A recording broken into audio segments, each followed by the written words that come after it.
Ladies and gentlemen, this is Mama's Boys Podcast. Welcome to the worst podcast on the planet. If you are new, be sure to subscribe. Give us a rating and review on iTunes. We do appreciate it. Welcome to the world's worst podcast, but your favorite podcast with your hosts, Silencio Michael and Omar Serve Clam. Quickly, before we get started with our guest today, I have to give a huge shout out to Kaizen Training, our sponsor. Thank you, Kaizen. Kaizen Training is something I started myself, Silent Mike, and Bar Kwan, the homie, where we offer training programs. Whether your goal is to lose weight, build muscle, or get stronger, we got you. Check out our training programs at Kaizen Training. That's Kizen training.com. We're joined with a very special guest, The Electric. If you like eating food. It's electric. Erik The Electric. Also, we're available, guys, if you want to hire us for gigs or weddings. I was going to say, I wish that I could get like that intro at every contest I do. That'd be awesome. Yeah, because everyone will be so distracted with how bad it is. That would be really cool. I would be really stoked about that. Thanks for having me on, guys. Actually, I'm wondering where the pizza... I actually just came here for pizza, so you said there was going to be... So we lure people into our hotel room. I'm sure you heard other people luring other people into hotel rooms under different circumstances. Really? Ours is via pizza. Okay. We are in Ohio. And I don't know if this is rumor or a joke, but I think there's some truth to this. Oh, no. That literally this is the testing ground for a lot of fast food. What? Yeah, I'm about to crush some White Castle. Because is White Castle, Erik, sorry, just quickly, is White Castle from Ohio? Like, no, it's just a Midwest thing. Oh, okay. And I've heard it's actually kind of gross. I've never actually had it. We're both California guys. Yeah. We're In-N-Out's like a decent burger. Yeah. I've heard White Castle's pretty trashy. Yeah, so I'm eating not really plastic for a good treat tonight. But yeah, I'm not really looking forward to it. Pink goo? What, the meat? Yeah, that's what like McDonald's is. Oh, what they call? Yeah. I would say the majority of fast food's probably that. Yeah, pink goo, right? Yeah. You should do just a pink goo challenge. Dare you? You know what? Out of all the challenges I've gotten suggested, that's not really something. The weirdest. I've gotten. Oh, yeah, I bet, dude. Very, very weird cow challenges. semen. I can come up with more. Why would I like how you just escalated from a 4 out of 10 to like a 9 out of 10. I'm going to pick 3 and you have to choose one. Is this Fear Factor? Yeah. Are you Joe Rogan? Yeah. Is this your path you're trying to go from? I've consumed some weird crap in my life, but I'm never going to. Rocky Mountain oysters? Weirdest? Rocky Mountain oysters. Never. What's a rock? Oh, that's a testicles, right? Yeah, but it's like fried. I think it's fried. I mean, that's... Yeah, but you're still eating testicles. Yeah. Look, bro. Hold on. I kick life in the balls. I could eat them for dessert. Erik, what is the weirdest food you've eaten electively on your own? Let me put this a different way. What is the weirdest thing, Mr. Electric, you have put in your mouth? Let's see. Okay, so I don't know if this is going to be on my own because I was actually doing this for a YouTube thing, but I drank cow urine. Yeah, so cow semen wasn't that far off. But it's semen. No, does that mean no? Same pipe? I'm with Erik. Go on. Same pipe, boys. So I don't do crazy stuff. Yeah. That's pretty crazy. Like I You do crazy stuff. I do crazy stuff, but not like I do. I like good food. I don't like going out and drinking cow. Punishing yourself, Exactly, right? Yeah. Exactly. I think peak goo would be really good. It was for YouTube. Yeah, Pink goo would be good. I don't know, man. YouTube is about getting those views. I don't know if people are just going to click on the pink goo. I think you could because of the pop culture and like how much people hate McDonald's because of the pink goo. Hey, whoa. Excuse me, gentlemen. Can everyone just back away for a second? I grew up on a street that had McDonald's at the end of it. I ate pink and for goo all you the guys time. to insult McDonald's, I love the movie you, too. What's the movie? You're a The true Founder? patriot. The Founder? I haven't watched it with Dude, I Matthew loved it. McConaughey. Oh yeah, I've Is watched it Matthew McConaughey? Him and who played Batman? All right. All right. Right. Jeez, the worst. I'll come up with every Matthew So McConaughey I you have. said cow urine. What else? Like, give me some other stuff. So Back to the piss. to the people that are still listening right now, I generally do like stuff that's like I like to do crazy stuff, like stuff that's like everybody would be able to like look at it and be like, oh my gosh, like sure. So large amounts or short amount of time. So McDonald's stuff, I did a challenge on YouTube back in like 2015. It was I called it the McMountain Challenge, and so basically what it was just a gigantic mountain of chicken nuggets and like French fries and all of that. So I think it was right around like 18-ish thousand calories. So that was probably like volume-wise for fast food, the most I've ever actually done in like a sitting. So I don't know. I would never like go out of my way to like go out and like, hey guys, that makes sense. Drink some cow urine today. No, that was for like another channel doing something crazy. So Erik, you know, it's something that I just put my foot down and said, no, I will not eat it. And it's a cultural thing where apparently it's a delicacy. And I saw my man Furious Pete eat it. The bird. Well, yeah, Yeah, the that's duck egg, or not duck. It's a chicken egg, I forgot but what it's called. it's half. It's like hatch, so it's like an embryo. No, it's Yeah. like fertilized. Yeah, it's like it's a What's fertilized it called? egg. It's super Philippines, maybe. Oh, in the Philippines, yeah. Yeah, I've seen it. guys, Blue. we could be Well, missing. there's some weird. It is absolutely that. Yeah, There's some weird stuff. I've seen like South Korea or something like that. You can get like live octopus and you can eat that. Or apparently, I mean, I don't think that's that Really? weird. Like, I was just Live? yeah. Well, I had Not raw, whatever. Live, crawling down your I throat. No like thanks, to dude. You're be- wiggling around. Under the Sea, Octopus Garden, Beatles. I was gonna say that. And what I did. octopus's garden. There we in go, the Mike. What I did eat, shade. Eric, which is weird. I would say I'll throw my hat in the race. It's in Toronto. They have it. It's a Mexican restaurant, Zola. Really like it. They have a guacamole that has grasshoppers in it. Oh, Yeah, it's a little weird. Yeah, and a little weird. Honestly, I ate it and I liked it. yeah. I mean, I would say that there's just gonna say a it. lot of third world countries that you'll see people eating And insects that's mixed stuff. with something. Yeah, I like- had chocolate covered cricket. Yeah. There you That go. was good. Where were you? My sister worked at Cold Stone when I was. Oh, okay. So she just like was like, Wait, they had it at Cold Stone? yeah, Really? yeah. It was way back in the day. What was it popular? Because I'm just trying to assume. It was pretty. I would say a lot of people did it, but like Yeah. I wouldn't say it was really that popular. But I mean, it was. I don't really remember much. It I just don't tastes think like chocolate. Anything weird. Yeah. What about you? You don't. Nothing. So I can butcher a story, but Go ahead, Mike. So I've never eaten anything weird, but I'll butcher how Argentinian I am too, because people are gonna rip me. But we drink yerba mate, and how you drink it is out of kind of a bowl, and there's loose leaves in there, and then the straw has a filter at the end of it. So you pour hot water in there and the loose leaves, and then sip it through, and the straw filters it. And I forgot what the bowl's called. It's kind of looks like just a cup, a little bit smaller. It's about one serving worth. My mom has one of those. That's a bowl nut. And that's about all I A got. bowl of No, like a that bowl story of feels testicle. like- A bowl of testicle. Yes. So I've like touched that and like drink tea out of it. I but think you're you not told me this drinking- in person maybe, before. but you're yeah. not drinking like Oh. That's fine. I honestly, like, I you grew touch a up- bowl nut, but you won't my, drink some bowl semen. My grandfather was a butcher, and so I grew up eating like Yeah. hearts, Yeah, yeah. liver, and stuff. Okay. So I'm fine. Yeah, like, I've had a heart or kinda- liver yeah, or I like tongue, it. beef actually, tongue, but that's not that weird either. Yeah. Yeah. I feel like nowadays it's. I mean, it's you. Just based on your culture, like what you're used to What? growing up in. What is the amount or type of food that you've done that you're most proud of? But maybe like to the because everything you've told me and Omar, I'm like, fuck, dude, I have no chance. Yeah, But all of it, we're both we like- can't relate 100 donuts compared to 5 steaks. That's all would kill me. Yeah, Like which all of one it's are way you, too much. Which for one us. are you most proud of, or maybe which one would your like peers think like, oh shit, that Yeah. dude's in it? I would say so. I filmed. I did 200 chicken McNuggets from McDonald's, and as like a Ketchup, no ketchup. I take your. I had so many different sauces, man. Like literally, I was filming this thing, and I was like, he's like, what kind of sauce do you want? You're like assuming it's for like 8 people. Yeah. I'm like, whatever you have, bro. Like just throw it in there. I'm cool. Like I don't know. I did ketchup, like the sweet and sour, like all that Sweet and stuff. sour is pretty good. But like as from like a typical like American standpoint, like that was like the kind of like the coolest yeah, thing. yeah, that's a lot. I had grown up watching Furious Pete, Matt Stoney, all those guys do these crazy just fast food stuff, and so that was like I feel like the like when I did that video was like the coolest thing because I finally did something Yeah, like you're in that. the I was club. Like yeah. on that level, which Yeah. is just an insane Yeah. amount. Yeah. I think that they're probably actually they are better eaters than me, Yeah, but yeah. like to be on like Yeah, to be yeah. able to do that was huge for me. Yeah, eating 20 nuggets is like 20 pushing nuggets it. is something 200. Hey, Eric, I have an idea for a YouTube video, and you can still. No, I'm dead serious. I gave out 2, all right? I already got Our boy rejected. Candido, what he did, he ate, I believe it was 100 chicken McNuggets, and he did 100 squats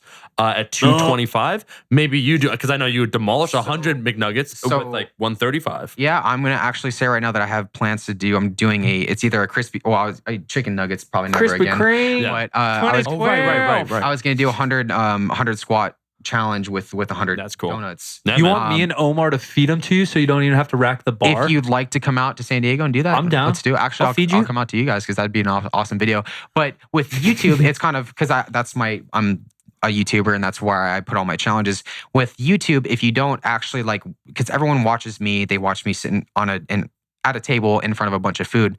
And so the moment I put fitness in something, I'm automatically Yeah. going to lose a lot of engagement Yeah, yeah. and a lot Sure. of following because Yeah. most of my subscribers are not like used to seeing that from me. Yeah, so you got to mix them somehow. Exactly. So it's kind of hard because like I want to do stuff like that. Fitness and powerlifting is such a big part of my life. And so I'm not like always able to kind of show that in my videos. It's mainly just eating stuff. Yeah. So Where did all this start? So you competitive eat, right? Like you compete. Yeah. And you do YouTube eating foods. What's the beginning? So I did my first restaurant challenge back in 2013 at a place called the Broken Yolk. It's a breakfast place that was featured on Man vs. Food. And if you do a challenge that's been on Man vs. Food in the competitive eating world, it's like, oh my goodness, like that was on that show. And that's how people mainly know about competitive eating. They know Sure. about Yeah, competitive yeah. eating from the MTV True Life episode that had Takuro Kobayashi on it. And they know about competitive eating from Man vs. Food. Yeah. Even though Adam Richman isn't actually like a competitive eater. He's just the guy that like can eat a He's a decent big amount of boy. food. Yeah. Yeah. So I did that and I set the record and I'm like, dude, I really want to do more of this stuff. And it was also for me a big highlight for me because I'm actually, I had a huge struggle with anorexia in my past as well. Grew up really obese, well, not obese, but overweight. Started teeter-tottering into obesity and I lost all that very rapidly. And through I want to say a few years of really strict intermittent fasting on 21. You hear crazy stories of guys having like 23-hour fasting windows with like a 1 hour eating window. Yeah, that one was meal. me. So if you think about that over time and over the years, that just expanded my stomach so much. And so I got to the point where I was literally eating like 2 heads of cabbage a night in a ton of diet soda in this 1 hour window. And my stomach would just grow and grow and grow. But I did that over the That years. sounds so Yeah. painful. Yeah. Cabbage and diet Yeah. soda. And so I would go out to eat with like my parents and and it would be painful to like literally eat a quote unquote normal meal. And I would just I would go home and be hungry 5-10 minutes later. And so I thought about these food challenges and I'm like, man, that'd be nuts to like do something like that. So I did it and I'm like, wow, this is actually kind of cool. So I did that challenge and I actually did it with my 3 cousins that are like ex-football players. They're like Yeah, big boys. 6'4". They're big dudes. They're like Nigel status. They're huge. And And you so just demolished them. they got maybe like 20% in and they were done. Love it. I pick up my cousin's food, like the rest of his food, and I start eating his afterwards because I was That's still dope. hungry. That's gangster. And Yeah, so, that is. but so I'm doing this, and the manager's blown away at this place. He offers me a job and all this stuff, and he's like, "Dude, I want you to be at my restaurant so people can know that like you did this and That's that like sick. anybody could do it." And so fast forward, what are we 5 years later, and I've done about 60, probably a little over 70 restaurant challenges, That's and then insane. a bunch of YouTube stuff too. That works out almost to like 1 a month. I was going to say, Eric, I want you to defend this position because you told us off camera, and correct me if I'm wrong, I don't want to misspeak here, but you said when it comes to the YouTube game, you kind of helped popularize the 10,000 calorie challenge. Right. Is that, what's the origin? So you said competitive eater, and it's kind of like myself and Mike where we compete or we do lifting. Like I want to do weightlifting. Right. Mike's a power lifter. Right. And there's people that lift online and then don't compete. So kind of maybe film videos. And then there's the competitive eaters that do compete and then do eat. What was this transition then to YouTube and the concept of a 10,000 calorie challenge? So it's funny because like I feel like in the fitness world, when you have food involved, like everyone has like their own because the 10,000 calorie challenge is born out of most I feel like most YouTube fitness channels trying to eat as much food. I can't even remember like who actually first. I would say the Hodge twins, I believe. So what I was going to say is, and maybe I made this up on my own. That's how my head works. But I feel like the 10,000 calorie challenge popped into heads because they did the story on Michael Phelps eating 10,000 calories. Probably. And then people were like, oh, damn. Because I remember, what was that, 2008? Yeah, and that's actually not even then. He never. Right. Did all that, And if he did, it doesn't Yeah. matter. But the point is like, oh my God, he eats a stack of pancakes and a Mountain Dew and a Red Bull. And they're like, oh. Yeah. People, instead of trying to mimic his training, like, let me try and swim like 40 hours a week. It's like, let me try and eat as much as he ate. As the takeaway. You're saying. So basically, I back in 2013, after I'd done a few of these restaurant challenges, I started seeing these 10K challenges pop up online. And I was like, dude, I just kind of wanted to see as a competitive, back then I was like a quote unquote competitive eater. I just did restaurant challenges back then, but I wanted to see what I could do. So I set up like everything, and I had like this really shitty like Sony action cam. If you go back on my channel, you can still see all these videos, and they're just so poorly put together. But I ended up like doing like 16 or 17,000. I was like the next day, I was like, that was actually kind of cool. Did you give yourself a time limit, or you just I went all just did day? it in 24 hours. Like I woke up at like 10 and I went for a bike ride and I was like, dude, I just want to eat a bunch of fast Like a food normal today. day. Yeah. And so I was like, dude, like this is actually kind of interesting. And then I got so many people going, dude, that's crazy. Like, and then after that, I did like the 25K. Yeah. Oh. And then after that, like it just Insane kept numbers. Do you And try is that in one day? When you said 25K? Yeah, it was in one day. What's the most, Eric, you've eaten in one day, calorie wise? I put up, I did 40,000, my 40K challenge in September of 2017. That was the most. So that was, I think that was like might have been a little less than 41,000. So you can obviously eat a lot, and you can eat a lot in a short period of time if you need to.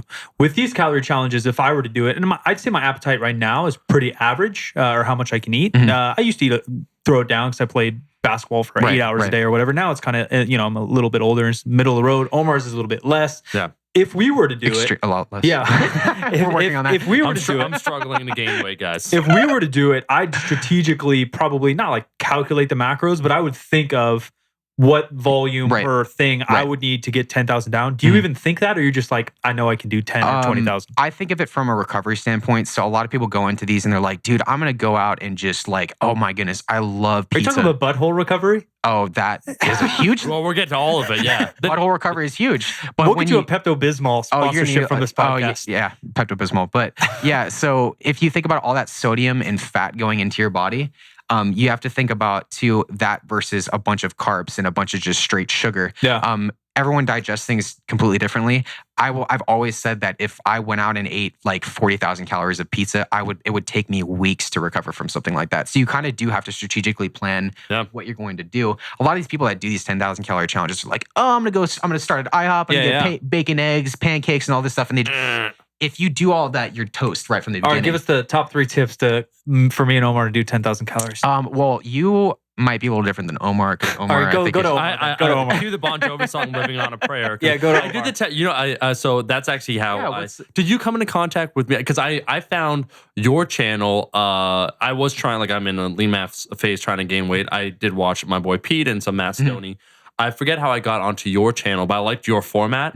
And so when I was trying to mimic Clarence Kennedy, he was on a vegan diet. And so I was eating the same thing as him. I said, I need some motivation because it was just like 2,000 calories of oatmeal. So I said, let's put on Erik The Electric. That's a lot of volume, but thank you. Yeah. That's 2,000 calories of oatmeal, man. Bro, you're my Rocky montage is what I'm trying to say, bro. Because I was just like watching. It's like I see so many parallels between, and it's interesting that you're in fitness too, man. Between kind of like competitive eating, even like I want to talk genetics in a little bit, where you said, people handle things differently. Exactly.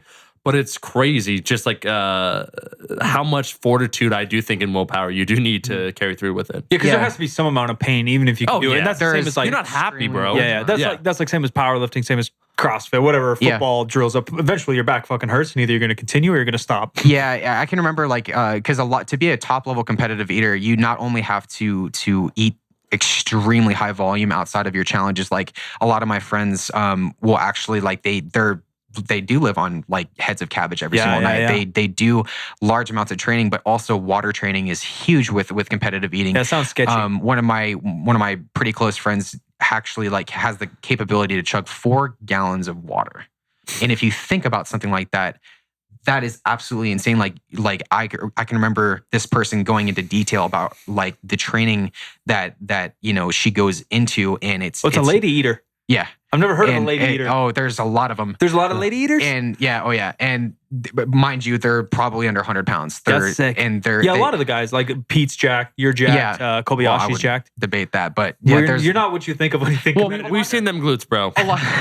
We them boys. Glutes, bro. Now, a lot of people have this misconception that competitive eaters do have to be obese. They have to be gigantic. But when you actually think about it from the perspective of your stomach fat blocking your stomach from expanding, it makes sense that you actually you would have to be leaner to be a competitive eater. Back to the water thing. Don't quote me on this internet, but there was a death from chugging a gallon of water. She tried to win a weed. I think it was in Sacramento. Yep. I think it was on our radio. The lady was sad. It was like before 2010 or so. It was a while ago. And yes, I'm pretty sure it was in Sacramento. Yeah, the lady died. That's it's unfortunate. For 4 gallons. Yeah, but what a lot of, with water training though, obviously if you drink 4 gallons of water in a sitting and you don't actually get it out of your system. Yeah.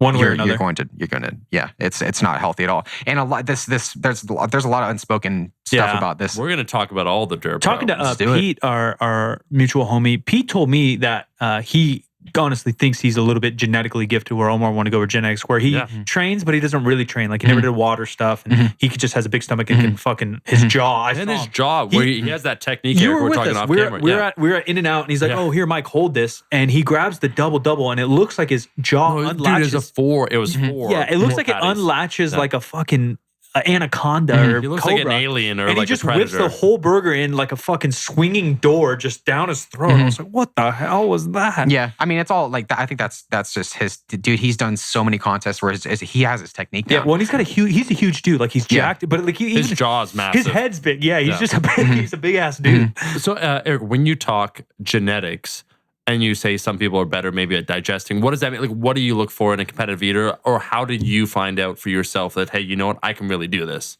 I would say that just being able to have the capacity to keep doing them. I mean, I do challenges pretty much every week, but like contests every week to every other week. But to be able to keep my capacity at its most, my capacity ranges between like 15 to 16 pounds. Yeah. But if you think about like the people that like, I think in powerlifting it's the same. Like you always think about who's better than you.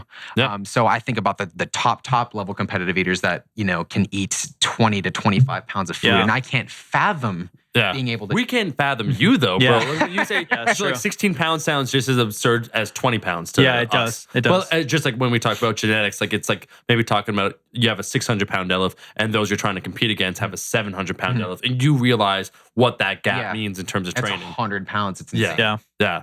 So when you say also genetics, you said how your stomach digests things.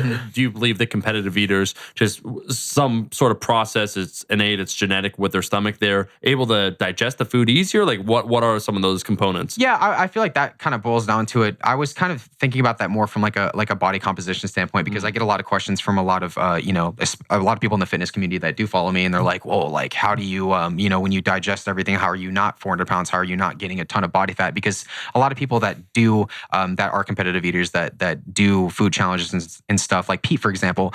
Pete's got great genetics because Pete obviously is fit, he's active, he's really big into fitness and stuff. So I was kind of speaking about it from that sense. I feel like everyone digest things differently, and also from like a gut perspective, like when you talk about absorbing the calories that you get from the food, because there's two types of people, I guess, in the world of competitive eating, and I get a lot of flack for saying this, but it's kind of like a taboo thing to talk about. But there's people that actually are that are able to kind of balance it with having a healthy diet and healthy lifestyle, and also people that have, there's a lot of eating disorders in competitive eating too. So people that actually there's a lot of bulimia, there's a lot of people that purge, there's a lot of that throw up after a competition. You're saying, so that's kind of the big thing with that too, because I feel like if you're going to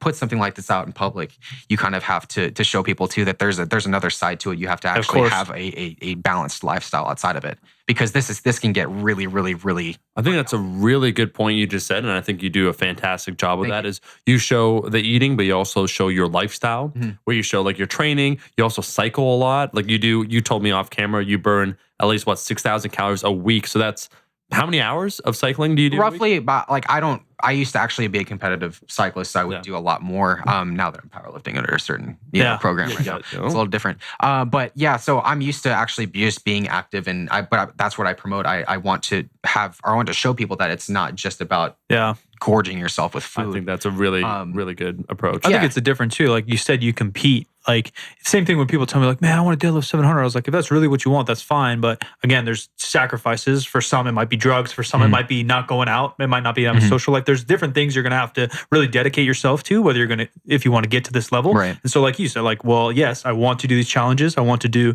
YouTube, and I want to compete. So I'm going to live a healthy lifestyle as much as I can on the other part, which is, yes, we're blessed to work out, and all these fucking people like, Mike, you get to work out for a living. Yeah, fuck you. But it is a sacrifice. Mike always has to throw a fuck you to because I know, because I can already read these comments. But yes, it is a sacrifice. It's something you don't always want to do. It's part of, I don't always want to deadlift, but I have goals, so I do it. And right, so you have to sacrifice certain things to get to where you want to go, rather than, oh yeah, competitive eating's for everyone. Like it's probably not. Yeah, and I feel like that's it's definitely not for everybody. I would say that it's.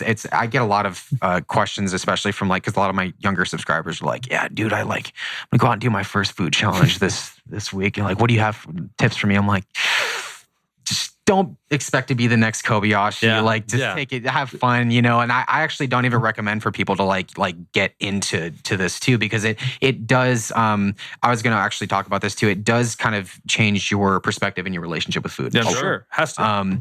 And so I realized that when I went through, you know, my eating disorder really bad, that I was never gonna actually like have a normal relationship with food ever again. So I could either, you know, continue on the path that I was going on, or I could, you know, try to reshape things in my head and try to change things around. And so I can honestly say that like I'm so glad that I do what I do now. Yeah. And healthy outlet. Yeah, totally. So just being self-aware of any issue you have, like I think we're all fucked up in some way. Yeah. And so like as long as you're aware of it, you're already a foot ahead. Like you can't fix. No one's perfect, and even if you're aware of all of it, you can't fix it to make yourself perfect. Right. But if you're aware of it, maybe like you just said, you can adjust the things around. And be people, less detrimental. People will always find a way to you know, say something's unhealthy, and if you look, it depends on how you look at it. Because especially in powerlifting, for example, if you look at like powerlifting, or you look at endurance running, or you look at any of these activities, having absurd amounts of muscle mass on you is not the most healthy thing in the world. Sure. You know?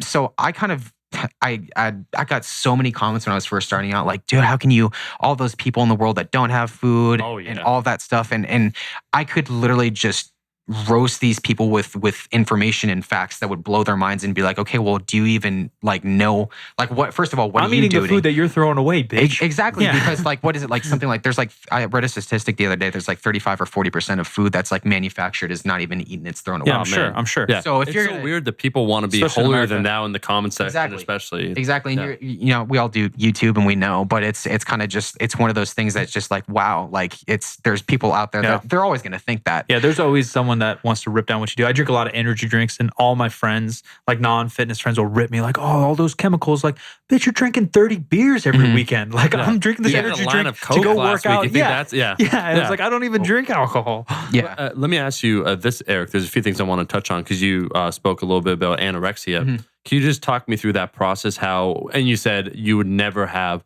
a healthy, not a healthy, but your relationship with food. Has been changed permanently. How did you kind of get out of those darkest moments for you, you know? We could be here for a few hours. We're going deep. No, go deep, bro. So I was actually, I was diagnosed at 16. And so that was right after I lost about 80-ish pounds. And you said, Eric, off camera, you got picked on like that. Oh yeah, I was bullied. Right. Yeah. So I felt an immense just need to do that at a young age. And so I lost all that and kind of, you know, it was kind of just a big mess at a really young age. And so I got diagnosed at 16, and then it was kind of just like a few years of my life that I didn't really have like a later part of high school, like time to like look for it. Like we have like prom and stuff like that. Yeah. I can't even remember my prom just because of how fucked up I was, you know, formal, like all these things, just because my mind, I was so malnourished in those years that I literally don't even remember any of that. And so it kind of just stayed with me until I was about 18. And then I think right before I turned 19, I was hospitalized. And so actually I had to get shipped away to an inpatient facility. I was about 110-ish pounds. Like 5'8". 5'8". Yeah. So I legitimately did not think I would ever see 2021. Yeah. That was probably like the worst point of my life. And so that changed my life tremendously, and I learned so much about myself. But this is probably the craziest thing about all that though, was when you're in an inpatient facility and you have anorexia. Mind you, I'm one guy in a facility with 32 other girls. Yeah. And there are people out there that still think that eating disorders can only impact women. Right. And so I'm sitting there with all these girls that are scared to look at food, and I'm getting 6 meals a day. I'm sitting down in front of this food, and I'm leaving each meal like, dude, man, I just wish they'd actually feed me more food. And I'm literally, I was trying to tell myself that I should be scared, but I wasn't. And it was funny because like my name back then was Phelps, because I literally had I had the highest meal plan that they had ever given anybody in that facility before.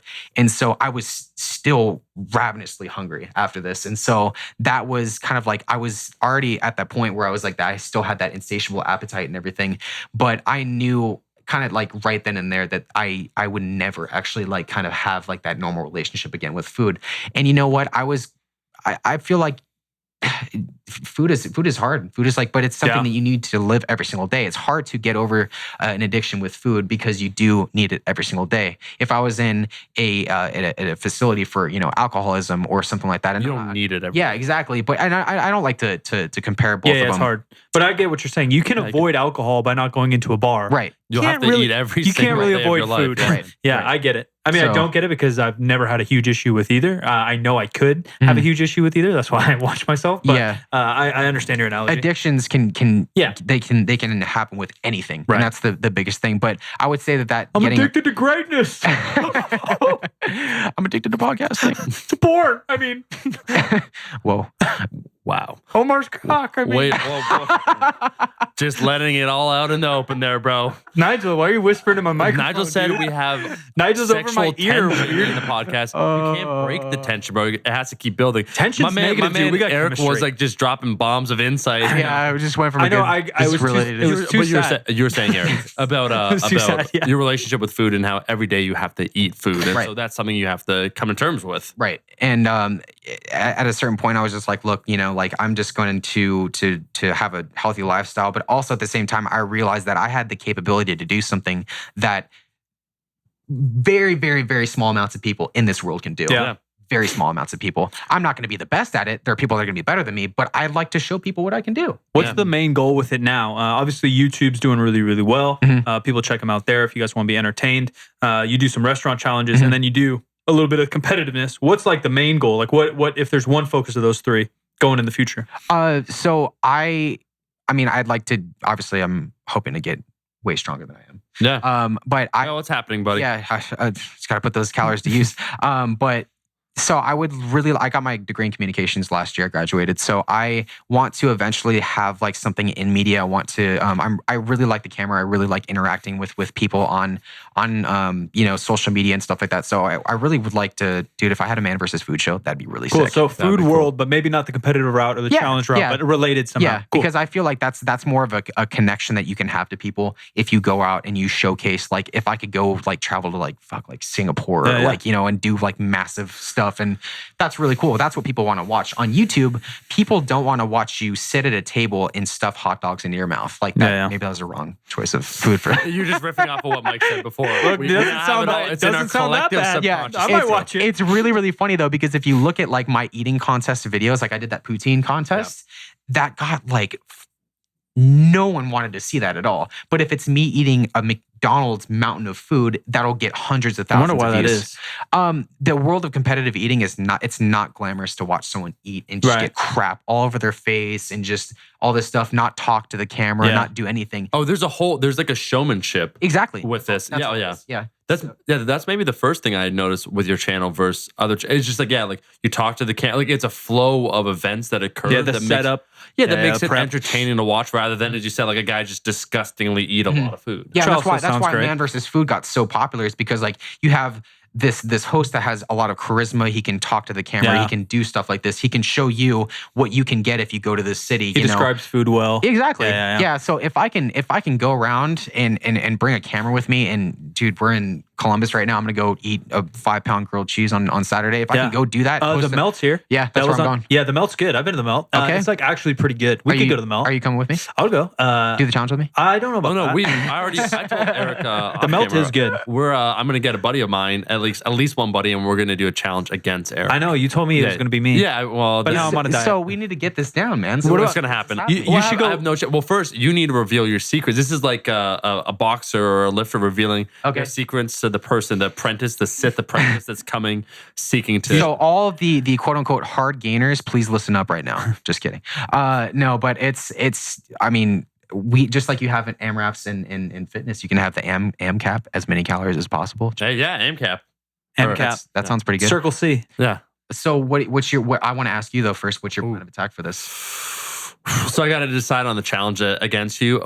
So first off, I know I don't stand any chance, and maybe that's my. Well, you should grab to two believe. people. You should There grab are- Marcus, my boy Marcus. Filipino Thunder. grab. Oh, that's a good No, one. I was gonna say Marcus- grab Pete, but just have Pete wear a mask. No one knows Photoshop it's my Pete. face on Pete's body. No one knows that it's Pete. Marcus can throw down, dude. You should Yeah. do it in sack. Marcus can throw down. Oh, yeah. So if I want to I want to give you a little piece of advice, Please. though. Do not pick something that you actually really enjoy.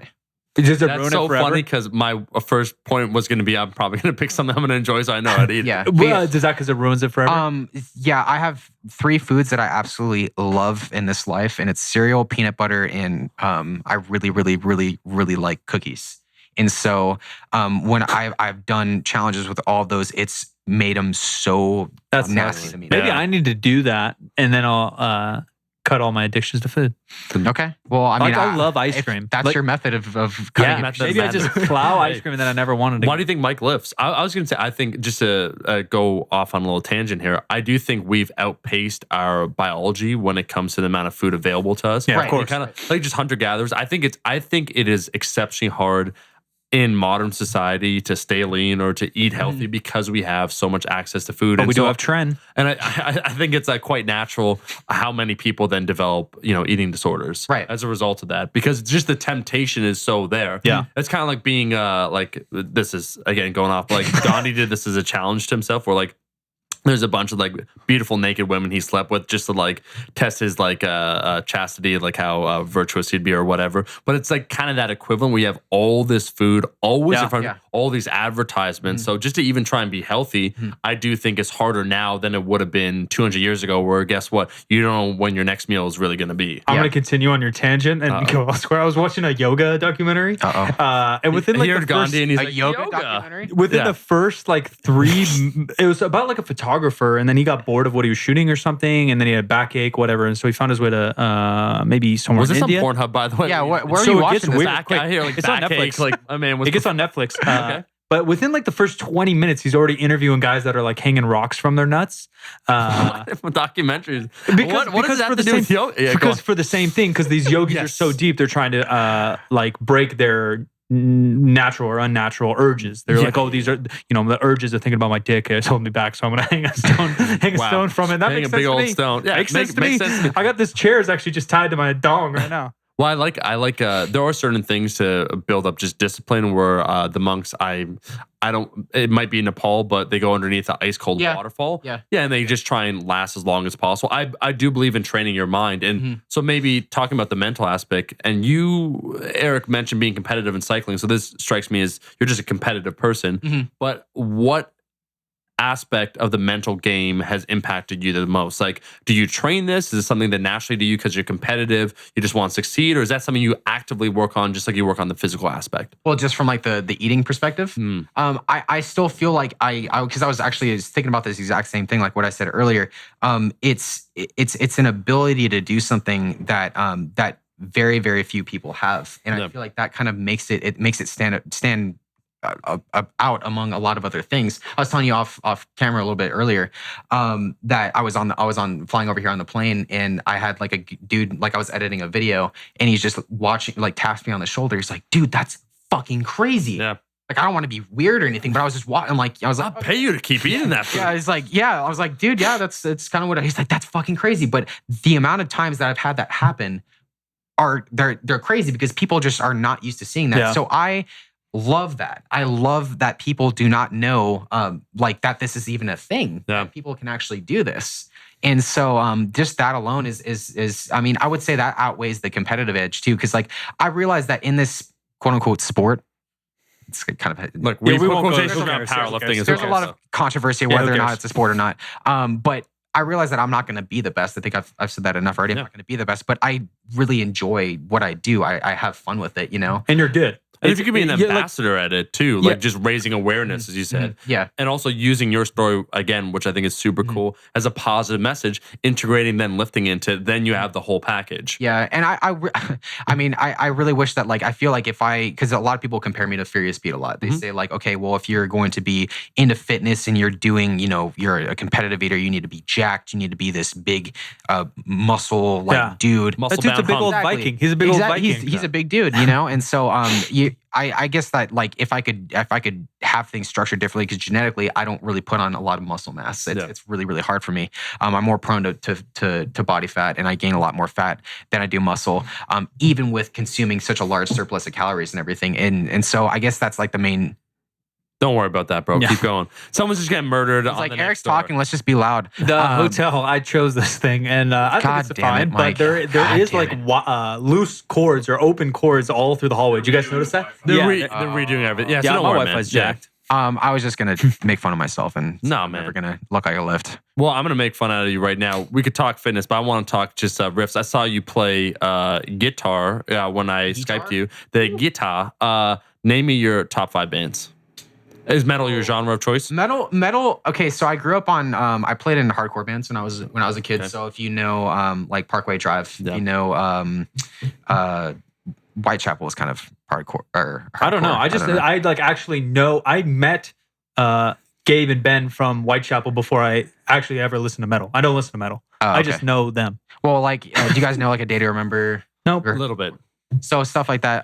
That sounds very let's nice Just, let's stay for a metal mainstream metal here. I'm gonna say Metallica, Slayer, and I think Thrash Slayer's from we're going. SAC.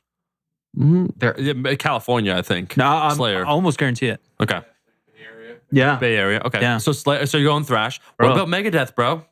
I can't. If you like Megadeth, I'm sorry. Dude, Aw. Megadeth is superior to Metallica in every single Oh, way. we're gonna butt Dave heads right Mustaine, now. Hey, Dave Mustaine. Rust in Peace? Are you kidding me? No. Marty I like Casey Friedman, and the Sunshine Rust in Band. Peace, I'm- Tornado of Souls, his I- solo. I'm drawing a line in the sand. You need to get the I'm fuck off this podcast okay. right now. I'm a staunch yeah. Metallica guy, man. Yeah, well, you know what? He's probably done a crepe challenge, huh? Oh, hey, well, hold on. We'll go right back to the music, but we have a very important food question for you. What would you rather eat? And this is a very important question. Everything. I feel like Eric knows, though, because he listens to a bit of the podcast. Would you rather eat a pancake or a crepe if you had to choose?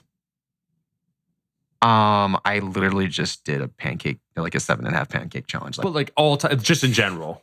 here, so. you have to. Well, could you just put waffle as an option too? Waffles Because are pretty good. you but got to no. think about this right now because Pancake or No. crepes, my man? We're not talking that way. Hey, you got the Hey. reservoirs in the waffle. They hold all the yeah, syrup. no, That's true. they're better. They're in their own we conversation. want to know if you're in our Yeah, they're band better. or not. I'm This is the question. Going to say right now, we're gonna go. I know what he's going to say, and I'm going to have to kick him out. I have to say crepe.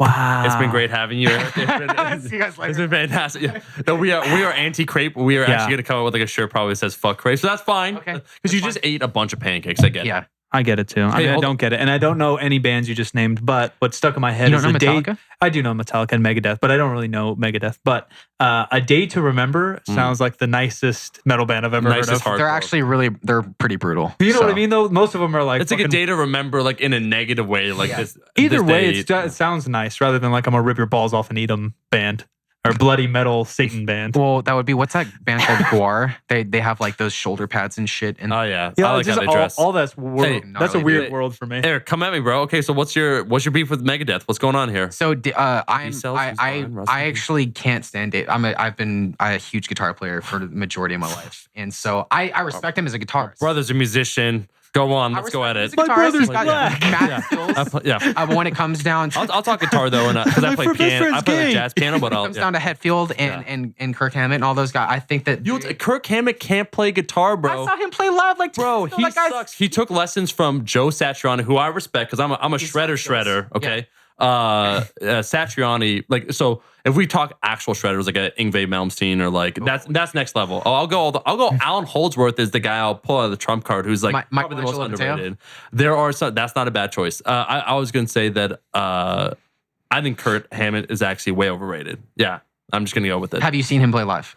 No, I haven't. I Exactly. have not seen Metallica play live, but I've seen him Actually, say would you like that to leave this the podcast? was that? Oh, you want? Yeah, where Kirk Hammett has a problem with is he can't get a simple riff. Da, da, da, da, that part in the documentary, he's like, "This amp's a fucking piece of shit, man. Never want to see it again." His tone, his touch, his feel. So let me ask you a question though. So since you're a superstar, when you go and lift in these powerlifting, Never fail. and you have all these people that are like, oh my goodness, Never he's fail. a superstar. He's the fucking man. He's gonna This get is his this. first Arnold, by the way. What? This is Omar's first Arnold. Yeah. Really? Yeah. I love meeting people, but just the whole hoopla of the Arnold, like everyone Yeah. giving away free protein samples. But I'm just saying, like that example you're giving. I don't know if he's been in this exact. But I always perform under pressure. I know where he's going with this, so go But ahead. there have been times where you haven't performed under pressure. I'm sure. Like you go to Can't Barbell remember Brigade. it.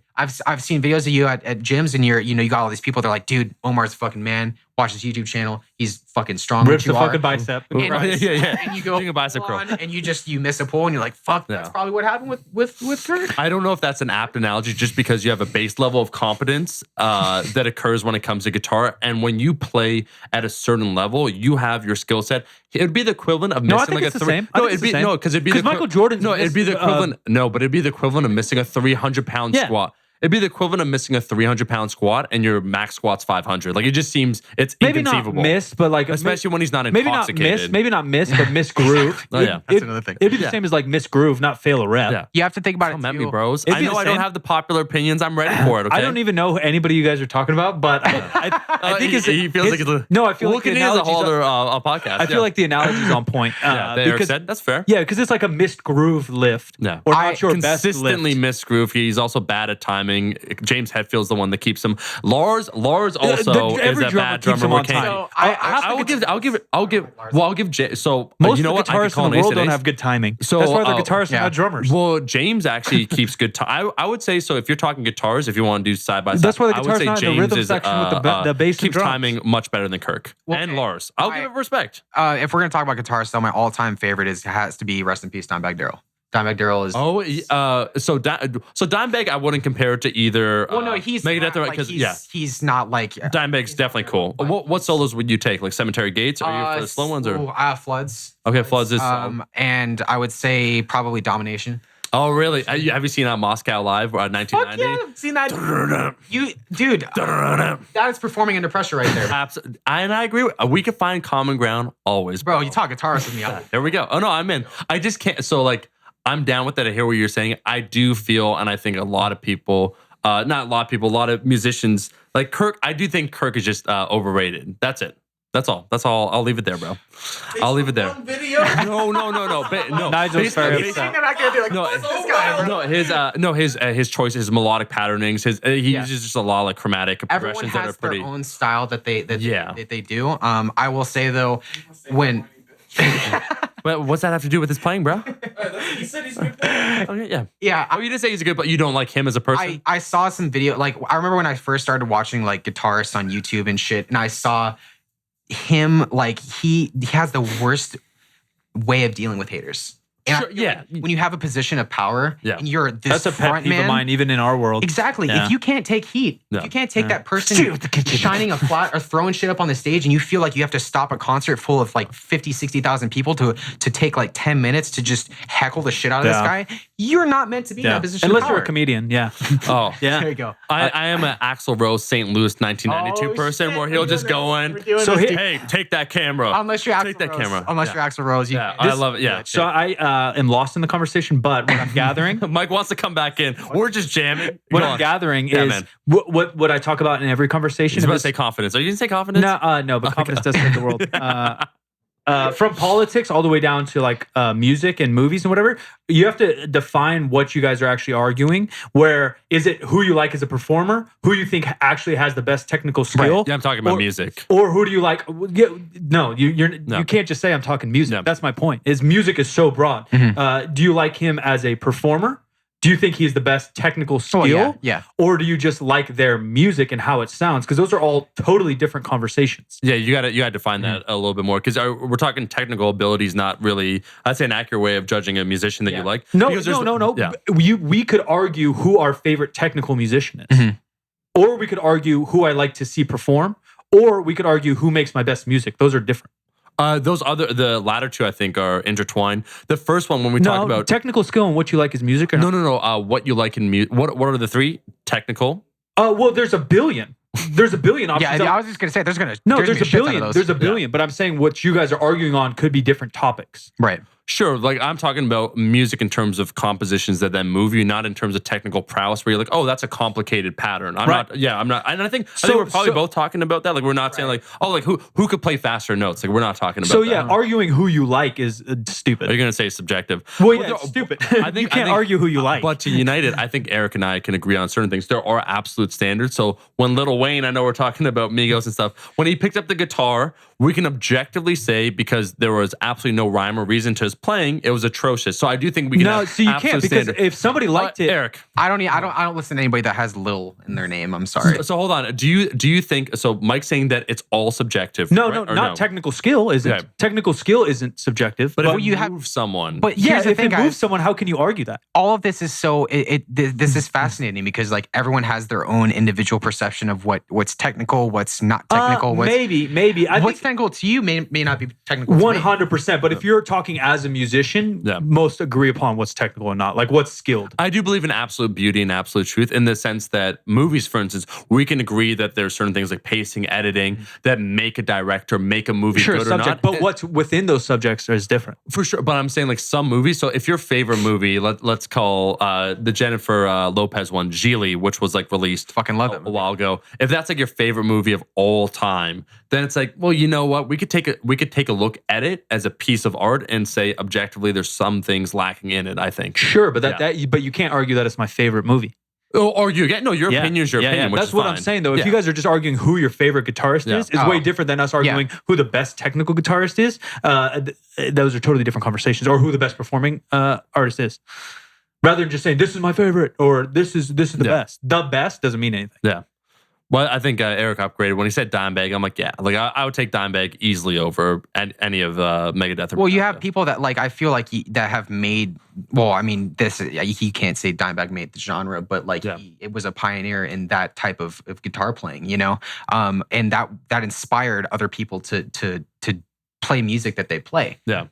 So and especially with like what he made with Pantera, that was a fucking revolution. I feel like he inspired. Revolution is my name, bro. Revolution is my name. Cowboys from Hell. Oh, dude. Well, you know what's funny? So let's maybe close off with a little bit of this. Name your favorite Pantera album. I would go with their earlier stuff. You've heard the albums before Cowboys from Hell, which the one with Phil Anselmo from '88. I'm blanking that has Death Trap and a few others. Proud to be Loud. I like it still. I would probably pick either Cowboys or Vulgar Display. I was gonna say Cowboys. Okay. Great Yeah. Southern Trendkill was one of my. I like that album a lot, but Yeah. I would say Cowboys is probably my favorite. Yeah. Well, I miss also Phil's, so from a vocal standpoint, where he had some of that Rob Halford style, like screeching, where he had, and then he turned more guttural as he got, further along in the band. I thought it was more melodic, while still being very heavy Cowboys. Yeah. Yeah, they captured a sound that I feel like it's like that was true and unique to them. Yeah. There have been other bands I feel like that have like I'm gonna say this right now. I'm gonna get a lot of flack for this, but my biggest inspiration growing up was Avenged Sevenfold, Brian Hanner, Sinister Gates. I've seen him play That's the multiple name at times. least I've heard of. He is probably, I feel like, just the way that they capture like their lyrics, his guitar playing, everything.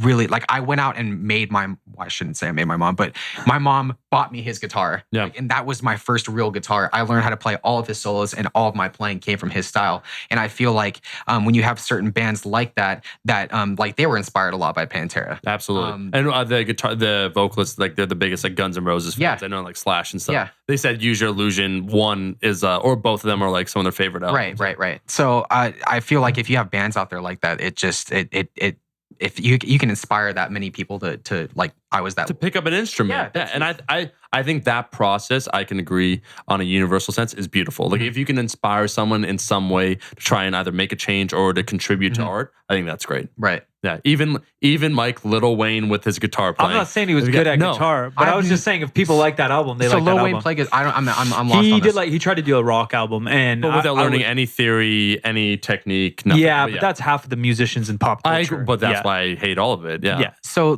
I'm a hater. I bet that's half of rockers too. Don't know music theory. Dude, 100. Yeah, I mean, well, like Aerosmith, even like Aerosmith, who's like they're a solid band. Like they had, I think, session musicians on some of their early albums because they're so fucked up. Yeah. Absolutely, dude. Yeah. Yeah, you got to hold them all to the same standard. music theory is like literally like a life study. Like if you really want to learn a lot of music theory, like Those are the real deals. Yeah, it's not fun. Yeah.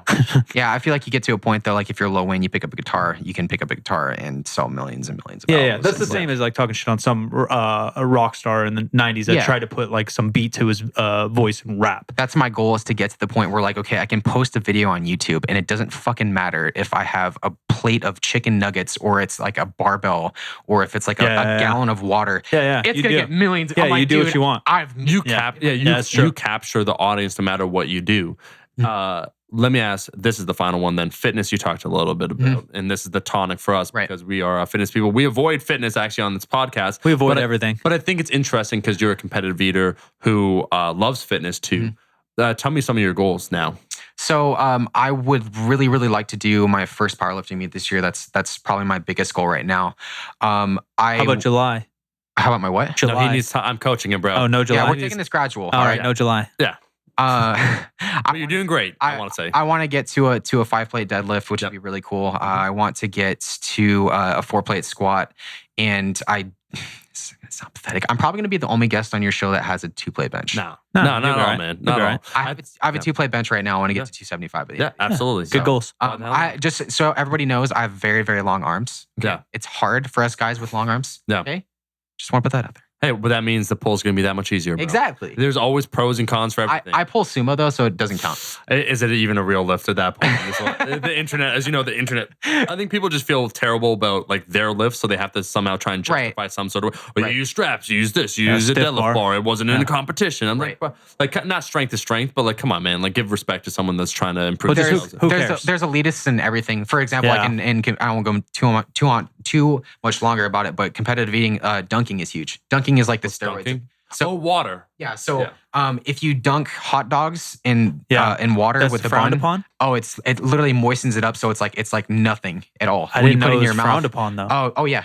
So and There's standards like anything else. So you're not a real. It's illegal. you're but not it's legal. Yeah, yeah. It depends on the the contests and everything and who's So running it. don't but be a dunker. I've done like stuff for like online collaborations with people and I've like done the video and lo and behold they do their video and they're dunking everything in liquid. I'm like Fucking that's kind dunkers. of like hard to like compete against. Yeah. Because like you're making different rules. Yeah, it's like Yeah. steroids versus So being there's natural. elitists in every single. I didn't know the Duncan rule. Eric, where can people find you, bro? So I have obviously my biggest thing is YouTube. So YouTube, Erik The Electric. You guys can. It's with a check me out. K too. It's ERI. ERIK, and it's a double E, so THEE. Yeah. Rather than the I don't know. It's Yeah, kind it of makes sense. so mainly YouTube and then Instagram, Erik The Electric as well, and then that's pretty much it for now. Dude, Game on. we look forward to you crushing more competitive eating, but also that powerlifting meet, 500-pound deadlift. I think it's going to happen. Hopefully so, Coach. I really hope so. Oh, yeah. Coach he's off over yeah. Coach kind of feels that it's in the bag. Heck So, yeah. yeah. In the bag. Mike, close us out here, bad. Everybody, be sure to give us a subscription, rating, and review, and we'll catch you in the next one. Releasing a new podcast every Tuesday and Friday, my friends. And lastly, make sure we're dropping already our Mama's Boys merch, mamasboyspodcast.com for all our merch. We're coming out with a lot more things. 90 themes. We spent a long time getting it right. People really seem to enjoy it. We out of here. We love you. The Mama's Boys. Peace.